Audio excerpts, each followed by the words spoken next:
Hey guys, 4X Alchemist here. You've got James again. We're restarting. We've done two previous 45-minute videos of the Let's Play here for the PvP of myself, James, versus my brother David. I'm playing Lumeris and he's playing Cravers. And after the last video, we got together and did a little bit of an update, and it looks like he's decided to surrender to me here on turn 29 so that we can start a new and probably more competitive game. The reason for that prompted this is if you look at the score over here, even though the two of us haven't touched each other, you can see that I'm only 5 points behind him, and both of us are ahead of all of the endless AIs in points by turn 29. And given David's Cravers play, this was already a warning sign to me that something wasn't going quite right. That he was probably struggling somehow, because with the advantage to FIDs that Cravers have in the early game, they should always be jumping out to an early lead. They should always be able to scout out some and conquer some early opponents and so on. And if they don't do that, then, well, they're in a lot of trouble because they're just going to end up depleting their planets and not getting any new slaves. And meanwhile, our start, as we've talked about in the previous two commentaries, has been really fun and explosive, where we have a couple of really strong systems in our main place here. We're expanding nicely with 2 off-piste colonies.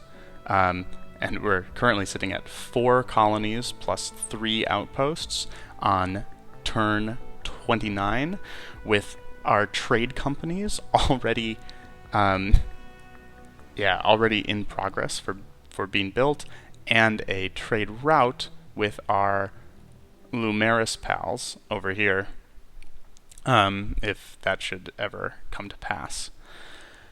But yeah, just being able to build the trade headquarters and then the subsidiary maybe up here in Cran or up here in Orion, which would be my ideal place, is going to start us on a snowball that is just going to go crazy. And so when David saw that, we did a little FIDS comparison. Basically, we do this checkup once in a while to say, like, okay, how much dust are you producing per turn? How much science? How much influence? So not something that gives a huge amount of information to the other player, but a little bit. And he was like, holy crap, I'm falling so far behind. Like, this is turn 30 and I'm already generating 400 science a turn, thanks to my pacifism bonuses and my relationships with minor civs. And he was like, I haven't found any minor civs to capture. I'm on my colony alone. So I'm going to let him do a little bit of a what happened and post-mortem to attach to this, and then he can kind of explain on his own why he surrendered. But I think that this was fun enough and competitive enough, and hopefully the commentary was useful, that we're definitely going to do more of these. Hopefully more Lumeris versus Cravers, and hopefully we'll get one that's a little bit more of an even game where we'll be able to progress it into the later game. But as far as the 4X Alchemist recorded vids go, James 1, David 0. Hey everyone, David from 4X Alchemist here, giving you a little bit of explanation why I am bowing out of this game. Mostly, I blame the shape of this galaxy, where we played on the 8-arm pinwheel galaxy, and I think this is the most unbalanced type, because if you're an aggressive nation and start kind of out on one of these end of the pinwheels, it really kills your early game strategy if there's no one else present, which is exactly what happened to me. So here we are. Oop, I'm over on this one. So here we are on our start in Varan, and we got this place, and I got an early curiosity that reveals all of the off star lane nodes. So you can see down here, I see all of these over here, and then all of these up here. So what this suggests to me is that my constellation goes down in a big V, down this way, all the way down here, and then all the way back up.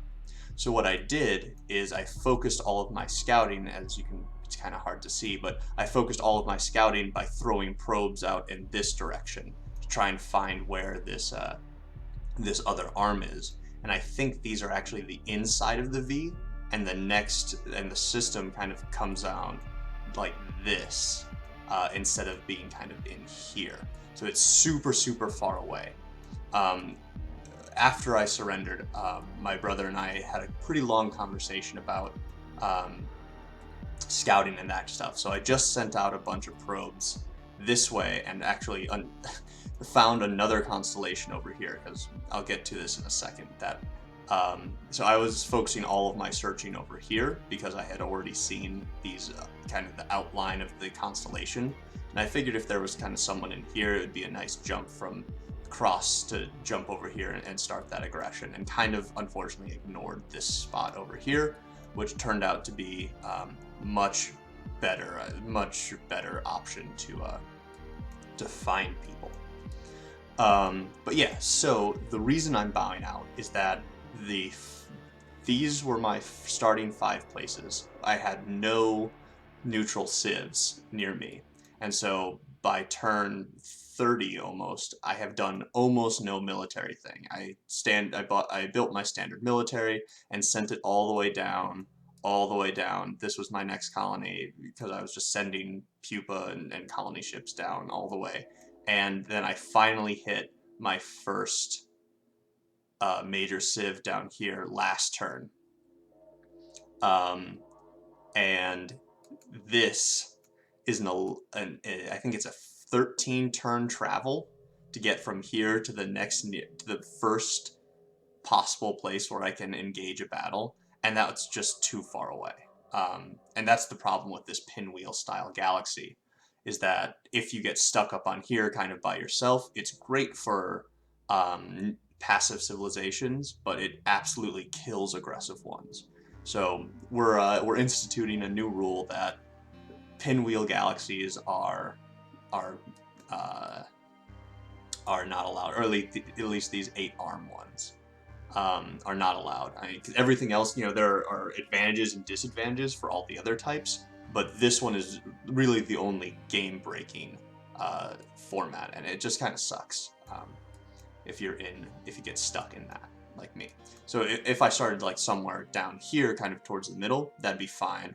Or if I started like over here with this guy already on mine, that would also be fine. But the fact that my main production is all the way over here, and by the time I get any of my ships down here, it's 15 turns later or something like that. It's not a viable massive aggression is just not a viable strategy in this type of galaxy. And so that basically puts Cravers off limits. But since you don't know the galaxy type beforehand, since we do random, it really just kind of screws you over. Alright, so I think James and I are going to be starting a new game. Hopefully it will be a little bit more competitive and a little bit more interesting. We're not posting my videos because most of it is just me complaining about why this is so empty and why I haven't found anything over here. So I don't want to bore you guys with that. We'll get a little bit more in-depth about the Craver strategy and getting into late game Cravers and having to deal with the planet unhappiness, overcolonization unhappiness, and going into the religious tree in those videos.